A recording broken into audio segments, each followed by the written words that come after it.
پہلی صلیبی جنگ کا بانی حقیقت میں پیٹر دی ہرمٹ ہی تھا۔ اس نے مسلمانوں کے خلاف اپنی نفرت انگیزی کی مہم کو کامیاب بنانے کے لیے سب سے پہلے پوپ کی طرف رجوع کیا۔ اس زمانے میں عیسائی دنیا کے قواعد ذہنی کو پاپائیت نے زنجیروں میں جکڑ رکھا تھا۔ پوپ کی شخصیت دنیا بھر کے عیسائیوں کے لیے مرکزی نقطہ کی حیثیت رکھتی تھی اور اس کی تائید اور منظوری یعنی کہ سینکشن کے بغیر کسی مہم کا کامیاب ہونا ناممکن تھا۔ 1096 عیسوی میں تخت پاپائیت پر پوپ اربن ثانی مسن نشین تھا۔ جب پیٹر چھاتی پیٹتا اور بال نوچتا اس کے پاس پہنچا اور عیسائی زائرین کی حالت اظہار کا نقشہ کھینچا تو پوپ بے اختیار رو دیا۔ اس نے پیٹر کو سینے سے لگا لیا اور اس کو اپنی مکمل تائید و حمایت کا یقین دلایا۔ مارچ 1095 عیسوی میں پوپ اربن ثانی نے پلاسٹیا کے مقام پر عیسائی اکابر کا ایک اجلاس بلایا، جس میں ان کو مسیح کے دشمن کافروں یعنی مسلمانوں کے خلاف خوب بھڑکایا اور مقدس جنگ کے لیے تیار ہونے کا حکم دیا۔ اس اجلاس کے بعد اس نے اسی سال نومبر میں فرانس کے شہر کلرمٹ فرینڈ میں ایک بہت بڑی مجلس منعقد کی۔ عیسائی دنیا کی اس عظیم اجتماع کو تاریخ میں بڑی شہرت اور اہمیت حاصل ہے، کیونکہ اس میں بڑے اہم اور دور رس فیصلے کیے گئے اور پوپ نے اپنا وہ تاریخی فتویٰ صادر کیا کہ جس نے لاکھوں بندگان خدا کو سال ہر سال تک بے پناہ آلام و مصائب میں مبتلا کیے رکھا۔ اس اجتماع میں عیسائی حکمرانوں اور امیروں، نوابوں، راہبوں، پادریوں اور عام لوگوں نے اتنی کثیر تعداد میں شرکت کی کہ شہر میں کہیں تل دھرنے کو جگہ نہ رہی۔ اجتماع کے 10 اجلاس ہوئے اور ہر اجلاس میں مقررین نے اپنی ہنگامہ خیز تقریروں میں بیت المقدس کے عیسائی باشندوں اور زائرین کے ساتھ مسلمانوں کی بدسلوکی کو مبالغہ آمیز داستانیں بنا کر گھڑ کر اس طرح بیان کیا کہ حاضرین جوش کے مارے اپنی نشستوں سے اچھل پڑتے تھے۔ آخری اجلاس میں پہلے پیٹر نے ایک دل دہلا دینے والی تقریر کی اور پھر پوپ نے ایک انتہائی اشتعال انگیز تقریر کرتے ہوئے اعلان کیا کہ خداوند یسوع مسیح کے ہر پیروکار کا اولین فرض ہے کہ وہ خدا کی تخت گاہ یعنی کہ بیت المقدس کو کافروں کے غاصبانہ قبضے سے آزاد کرانے کے لیے جان کی بازی لگا دے۔ اے میرے فرزندو، تم صرف بیت المقدس پر ہی اکتفا نہ کرو بلکہ تمام ایشیا کو اس کی بے شمار دولت اور خزانوں سمیت اپنے قبضہ میں لے آؤ۔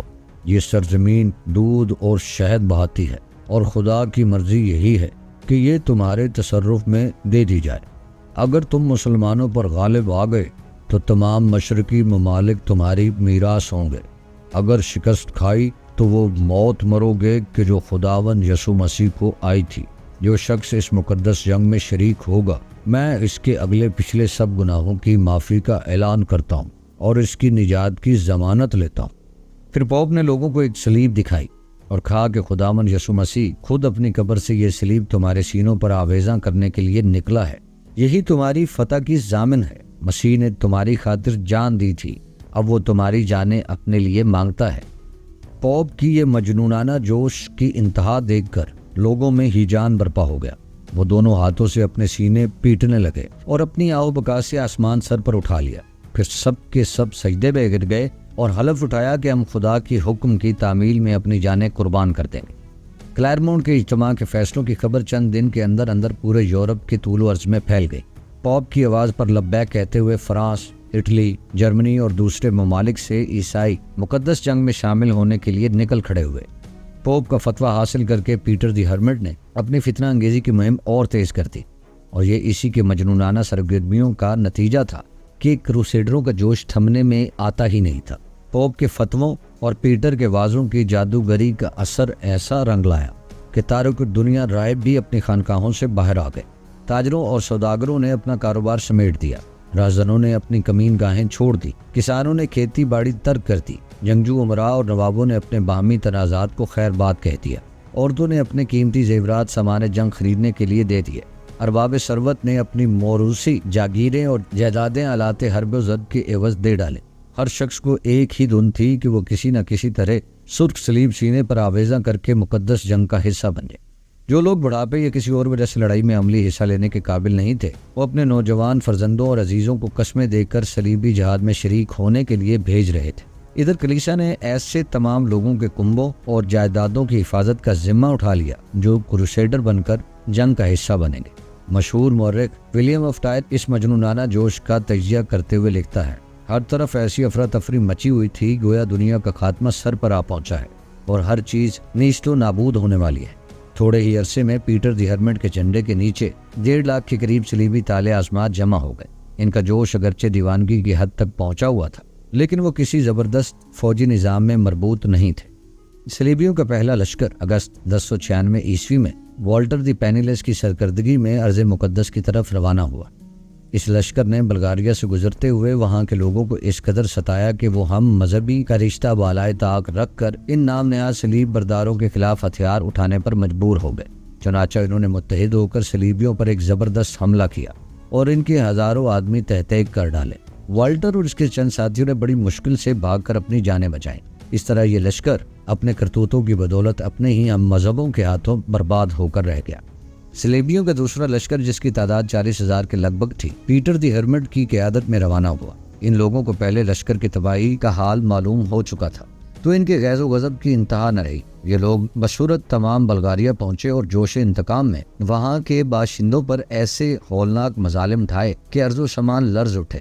صرف ایک ہی شہر کے 60,000 باشندے صلیبی سورماؤں نے قتل کر ڈالے۔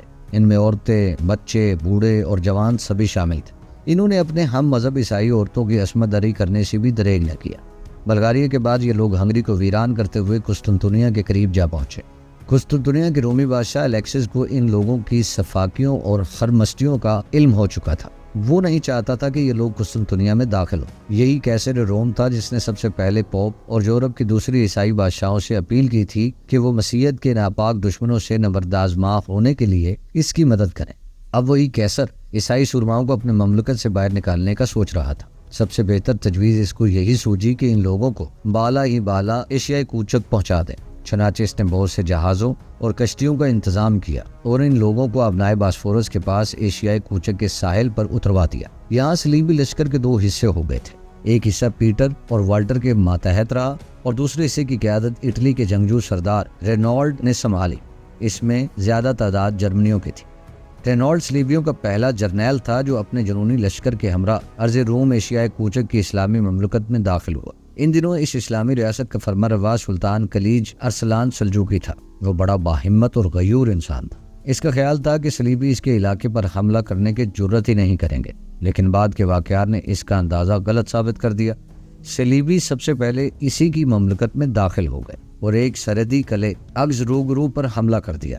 اس کی مٹھی بھر محافظوں نے جان توڑ مقابلہ کیا، لیکن صلیبیوں کے بڑے لشکر کے سامنے ان کی ایک نہ چلی۔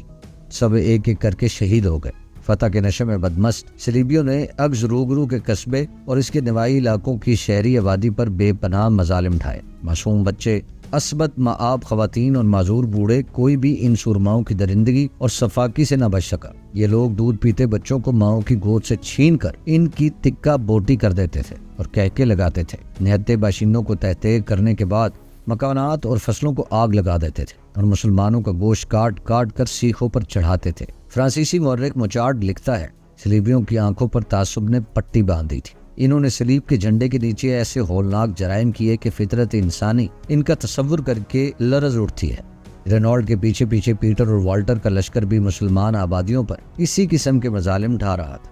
سلطان کلج ارسلان کو جو ہی ان درندوں کے لرزہ خیز مظالم کی اطلاع ملی، اس نے ان کو قرار واقعی سزا دینے کے لیے زور و شور سے تیاریاں شروع کر دی۔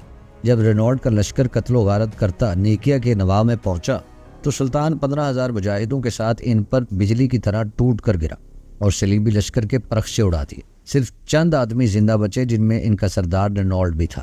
ان لوگوں نے اسلام قبول کر کے اپنی جانیں بچائیں۔ پیٹر اور والٹر نے رینالڈ کے لشکر کی تباہی کا حال سنا تو غم و غصہ سے دیوانے ہو گئے اور مسلمانوں سے بدلہ لینے کے لیے طوفان کی طرح نیکیا کی طرف بڑھے۔ ان کے ساتھ 30,000 بپھرے ہوئے صلیبی تھے۔ کلیج ارسلان پہلے ہی ان کا منتظر تھا۔ جو ہی صلیبی فوج اس کی زد میں آئی، اس کے جاں باز مجاہدوں نے اس پر تیروں کی ایسی بے پناہ بارش کی کہ آدھے سے زیادہ لشکر تیروں سے چھد کر رہ گیا، جس میں والٹر بھی شامل تھا۔